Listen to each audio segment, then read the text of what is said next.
അത് മേരിയുടെ കഥ പറയാനല്ല ഞാൻ എഴുതി. ഞാനൊരു സംഭവമാണ് എന്നെഴുതാനാണ് ഞാൻ എഴുതി തുടങ്ങിയതെന്ന് പറയുന്നതാണ് യാഥാർത്ഥ്യം. പക്ഷെ എഴുതി വന്നപ്പോൾ അപ്പോൾ ഈ അവനവൻ്റെ ആത്മകഥകളിൽ നമ്മൾ എഴുതുന്ന ആത്മകഥകളാണെങ്കിലും ഓർമ്മക്കുറിപ്പുകളാണെങ്കിലും അതിനകത്തെല്ലാം ഞാൻ എന്ന വാക്ക് ഏറ്റവും റിപ്പറ്റീവായിട്ടുണ്ടാവുന്നു. അതിനകത്ത് എപ്പോഴും നമ്മളാണ് നായകൻ അല്ലെ നായിക. പക്ഷെ ഇത് എഴുതി വന്നപ്പോൾ അത് പെട്ടെന്ന് തന്നെ മേരി നായികയാവുകയും നമുക്ക് വെറും സഹനടൻ്റെ റോൾ മാത്രം തന്നു അവശേഷിപ്പിച്ചു. അപ്പം യഥാർത്ഥത്തിൽ സത്യസന്ധത പുലർത്തിയാണ് എഴുതുന്നതെങ്കിൽ നമ്മളുടെ പലരുടെയും ആത്മകഥകളിൽ നമ്മൾ ആരും നായകരാകിയല്ല.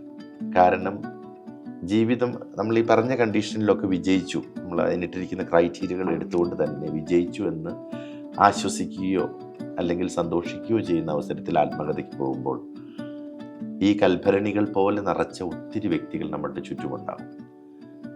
അപ്പം അത് അവിടെ നമ്മളല്ല നായകൻ. യഥാർത്ഥത്തിൽ നമ്മൾ നായക വേഷങ്ങൾ മാറി നിന്ന് കെട്ടിയ കുറേ മനുഷ്യർ സമ്മാനിച്ച സന്തോഷങ്ങളുടെയും വിജയങ്ങളുടെയും എല്ലാം കിണ്ണങ്ങളാണ് അതിലേക്ക് നമ്മൾക്ക് കോരിയിട്ട് തന്നത്.